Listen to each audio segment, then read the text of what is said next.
A guided missile destroyer turns hard to port at the eastern lip of the Strait of Hormuz. It's about cutting against a tide that has carried oil tankers through this corridor for half a century. On the bridge, a watch officer logs a course change at 0340 local. 3 miles astern, a second destroyer follows in trail, radar arrays sweeping in overlapping cones across a strip of water no wider than 33 nautical miles at its narrowest point. Above them, an E-2D Hawkeye orbits at 27,000 feet, its rotodome painting every surface contact between Bandar Abbas and the Musandam Peninsula. To anyone watching from the Iranian coast, the message is clean and deliberate. The corridor is open. The United States Navy has reopened it. That is the visible part of the story. The visible part is also the part that matters least. What looks like a routine reassertion of freedom of navigation is, in operational terms, the surface of a far more complicated arrangement. The destroyers are the announcement. The architecture behind them is the actual statement. And the most important element of that architecture is the part Iranian censors almost certainly did not see, did not classify in time or saw, and could not act against within the window available. The public reading of the event is straightforward. Tensions in the Gulf had escalated. Tanker traffic had thinned. Insurance premiums had spiked. American carrier presence had been adjusted forward, and then a destroyer-led transit reasserted the corridor. Headline complete. The corridor is a corridor again. Operationally, that reading captures perhaps a quarter of what occurred. The Strait of Hormuz is not a single body of water. It is a layered problem. The inbound shipping lane runs close to the Omani side. The outbound lane runs closer to the Iranian side. Between them sits a separation zone roughly 2 nautical miles wide. Iranian coastal batteries along Keshem Island and the Bandar Abbas approaches sit within 20 to 40 kilometers of the deepest section of the channel that is well inside the engagement envelope of the Nor and Gator anti-ship cruise missiles believed to be deployed in dispersed launchers along that coastline. It is also well inside the reach of the smaller, faster Fateh-class derivatives that have been observed in Revolutionary Guard inventories for years. A destroyer transiting that water is, for the duration of the transit, inside a saturation envelope. The question is not whether Iran could threaten such a transit. The question is why, this time, Iran did not.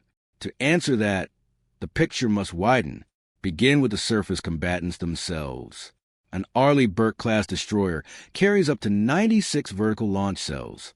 In a defensive loadout optimized for this corridor, a meaningful portion of those cells will be filled with SM-2, SM-6, and ESSM interceptors, with a smaller fraction reserved for Tomahawk land attack munitions. That sounds substantial until the math is applied. A coordinated swarm of 20 to 30 subsonic anti-ship missiles, launched in a compressed window from multiple bearings, would force the ship into a defensive posture that depletes interceptors faster than they could be replaced at sea. Replenishment of vertical launch cells is not an underway operation. It requires a port. The nearest friendly deep-water replenishment options sit at Jebel Ali, Bahrain, and Duqm. That fact alone shapes everything else. So the destroyers are not the deterrent. They are the visible edge of the deterrent. On the surface of the water, that edge looks thin. Beneath the water and well above it, the picture is different. Intelligence Officer Dana Mercer, working out of the Fifth Fleet Fusion Cell at Manama, would have spent the 72 hours preceding the transit building what analysts call a coverage map. The coverage map is not a list of assets. It is a layered diagram of what each Iranian sensor node can see, when it can see it, and what gaps exist in the seams between those nodes. Iranian early warning along the southern coast depends on a mix of legacy ground-based radars, coastal observation posts, fast boat picket lines from the IRGC Navy, and a limited number of maritime patrol aircraft operating out of Bandar Abbas and Bushehr. That network has real capability against surface contacts within line of sight. It is significantly weaker against low observable platforms, against contact approaching from unexpected axes, and against threats that never surface at all. That weakness is the seam the transit was designed around. Roughly 400 nautical miles to the southeast, a Virginia-class submarine was almost certainly on station. The exact identity is irrelevant. What matters is the operational fact that at any given time during a heightened posture in the Gulf, A U.S. attack submarine is operating somewhere in the northern Arabian Sea or, when conditions permit, inside the Gulf of Oman itself. Its function during the transit is not to attack. Its function is to be unaccounted for. An adversary that cannot locate a submarine cannot model the engagement. It cannot calculate the cost of a strike on the surface combatants because the response vector is undefined. That undefined response is the heaviest single weight on the Iranian decision calculus. Add to that the second invisible layer. A pair of P-8A Poseidon maritime patrol aircraft operating from Al-Udeid or rotating through Masirah would have been flying ASW patterns across the approaches to the strait in the days before the transit. Their sonobuoy fields, data linked back to the fusion cell, do not merely hunt submarines. They map the acoustic environment. They confirm where Iranian Kilo-class boats and Ghadar-class midget submarines are, and more importantly, where they are not.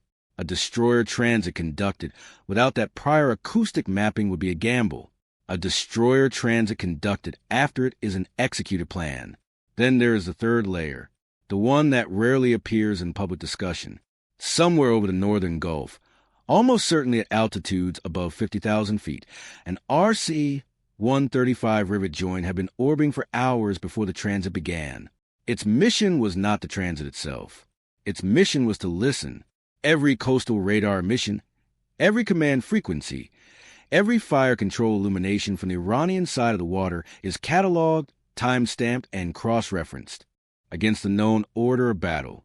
EW Specialist Farah Nadeem, working a console aboard that aircraft or in the fusion cell, receiving its feed, would have been watching for one specific signature, the moment an Iranian fire control radar locked onto a transiting hull.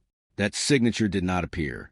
Not because Iranian operators were absent, but because the cost of generating that signature in that window had been made unacceptable. This is where the equation begins to clarify. On paper, Iran retains the ability to close the strait. Mines, fast attack swarms, shore-launched cruise missiles, submarine ambushes, and drone saturation are all within reach. The doctrine for using them has been refined for over 2 decades. The political will to use them in moments of crisis has been demonstrated through harassment, seizure, and limpet mine incidents. What Iran does not retain is the certainty of getting away with it. The cost-exchange ratio matters here, and it does not run in Tehran's favor over time. A single anti-ship cruise missile that strikes a U.S. destroyer would be a tactical success measured in hours. The strategic response, measured in weeks, would involve sustained strikes against the very coastal infrastructure that makes Iranian sea denial possible. Coastal radar sites, missile storage bunkers, command nodes, and a dispersed launching network will be subjected to a campaign that the Iranian air defense system, built around aging long-range systems and a thinner layer of medium-range coverage, cannot sustain indefinitely. The math is not close.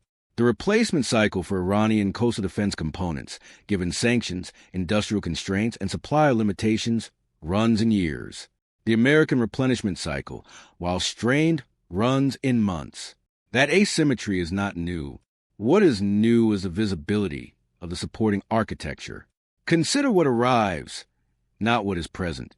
A carrier strike group built around a Nimitz-class or Ford-class carrier generates between 80 and 120 sorties per day under sustained operations, with surge capacity higher for short windows. The combat radius of an F divided by a -18E Super Hornet unrefueled sits near 390 nautical miles. With organic tanking from the MQ, 25, or buddy refueling, that radius extends considerably. From a launch position in the northern Arabian Sea, every significant coastal target in southern Iran is within reach. From a launch position inside the Gulf of Oman, the reach becomes overwhelming. The carrier does not need to enter the strait. It needs only to be within range of it. Layered onto that is the B-1B and B-52 reach from Diego Garcia, roughly 2,500 nautical miles from the Iranian coast. A bomber sortie cycle from Diego Garcia is long, fuel-intensive, and tanker-dependent. It is also entirely outside the engagement envelope of any Iranian system. The combination of carrier-based tactical aviation and off-map bomber reach produces a strike volume that Iranian air defense, even at its theoretical best, cannot absorb. Admiral Reeves, in the position of Fifth Fleet commander or its operational equivalent, does not need to articulate any of this publicly. The architecture speaks for itself to anyone reading the order of battle. The destroyer transit, in that context, is not a provocation. It is a controlled demonstration that the architecture is functioning as designed, and yet the architecture has its own strain. This is a part of the story that does not appear in a headline either. American naval presence in the region has been sustained for over 30 years at a tempo that the surface fleet was never sized or maintained indefinitely. Destroyer deployments have lengthened. Maintenance backlogs have grown.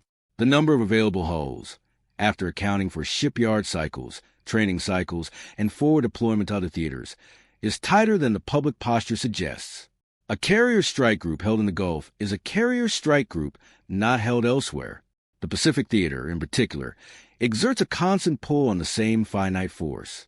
Every additional month in the Gulf is a month subtracted from presence in the South China Sea or the Taiwan Strait. That is the structural pressure beneath the visible strength. It is also why the transit had to be efficient. Commander Hale, captaining the lead destroyer, would have been operating under rules of engagement designed to manage two competing priorities. The first was the demonstration itself, a clean, uninterrupted transit that reasserted the corridor without inviting confrontation. The second was the preservation of magazine depth. A destroyer that exits the strait with most of its interceptors expended is not a deterrent for the next 90 days. It is a logistics problem. Every decision on the bridge, from the space in between hulls to the altitude of the supporting Hawkeye to the bearing of the trail destroyer, was shaped by that constraint. The Iranians, watching the same transit, would have been performing their own calculation. They would have seen the destroyers. They would have detected the Hawkeye. They would have inferred correctly that maritime patrol coverage was active. What they would not have known with confidence was the position of the submarine, the readiness state of the bombers at Diego Garcia, or the specific tasking of the rivet joint. The absence of those data points is itself a form of pressure. Decision-making under uncertainty is slower than decision-making under clarity, and slower decision-making, in a corridor where engagement windows are measured in minutes, is decisive. That is the hidden variable, not a single platform, not a single weapon system. The hidden variable is the asymmetry of awareness. The American side knew where the Iranian capability sat in detail and had built the transit around the seams in that capability. The Iranian side knew where the American surface combatants were in detail, but did not know enough about the supporting layers to model the cost of action with confidence. Radar Chief Kenji Sato, somewhere in the Aegis Combat Information Center, aboard one of the destroyers, would have watched the screens with specific indicators that the calculation had shifted. A coastal radar coming up in fire control mode, a fast boat formation accelerating from a known basing point, a submarine contact developing on the sonar picture. None of those indicators developed. The transit proceeded. The corridor was, in the public sense, reopened. In the operational sense, it had never been closed in the way the headline suggested. What had been closed was the willingness of commercial traffic to accept the risk. The military corridor, the one the destroyers used, had remained navigable throughout. The reopening, then, was less a military achievement than a signaling achievement. Insurance markets respond to demonstrated transits. Tanker operators respond to insurance markets. The destroyer transit was, in part, a financial instrument expressed in naval form. That is a strange way to think about a warship. It is also an accurate one. The map suggested stability. The timeline did not, because the architecture that made the transit possible is under pressure from elsewhere. The same submarines that screen the Gulf are needed in the Western Pacific. The same maritime patrol squadrons are tasked across 3 oceans. The same bombers at Diego Garcia are part of a global strike rotation that includes commitments in Europe and the Indo-Pacific. The Gulf transit consumed a slice of that global capacity for a window measured in days. The next transit will consume another slice, and the slices, cumulatively, are not free. Iran understands this. The Iranian strategy in the Gulf has never been to win a confrontation. It has been to make confrontation expensive enough, over a long enough period, that the cost to sustain American presence exceeds the political appetite to maintain it. Every harassment incident, every limpet mine, every drone overflight, every fast boat approach is a small withdrawal from the American patience account. The destroyer transit in that frame is a deposit, but the account is finite on both sides. And that is the part of the story that the visible event does not communicate. The destroyers turned through the strait. The Hawkeye held its orbit. The submarine remained unaccounted for. The rivet joint listened. The bombers waited. The carrier maintained its station in the Arabian Sea. Each of those elements performed exactly as designed. The system worked. The corridor is, again, the corridor. What the system does next, and how long it can keep doing it at this tempo, is the question that does not resolve. The transit answered one question and opened another. It demonstrated that the United States can still reopen the Strait of Hormuz at a time of its choosing, with a force package that Iran cannot effectively contest in the window available. It did not demonstrate that this capability is infinitely sustainable or that the supporting architecture can be drawn from indefinitely without consequences elsewhere. Deterrence held. That is the headline. The conditions under which it held are narrower than they appear. That is the assessment. What Iran could not detect during the transit was not a single asset or a single signal. It was a precise edge of the seam it was operating inside. That seam is a product of decades of investment in fusion, in ISR, in undersea presence, and in basing depth across a region. It is also the product of choices made about where to position scarce platforms. Those choices, made in one theater, are unmade in another. The seam that held the Gulf this week is the same seam being thinned for the Pacific next quarter. And so the destroyers exit the corridor at first light, course set for open water, and the surface picture returns to something that resembles routine. The watch officer logs the transit complete. The Hawkeye returns to base. The submarine remains where it was, or moves to where it is needed next. The architecture resets. The corridor is open. The architecture is intact. The pressure has not gone anywhere. It has only moved. If this kind of analysis is a level at which you prefer your strategic reporting, subscribe to the channel and watch the next breakdown, where the same pressure is traced into theater where the next transit, the next deployment, and the next decision will actually be made.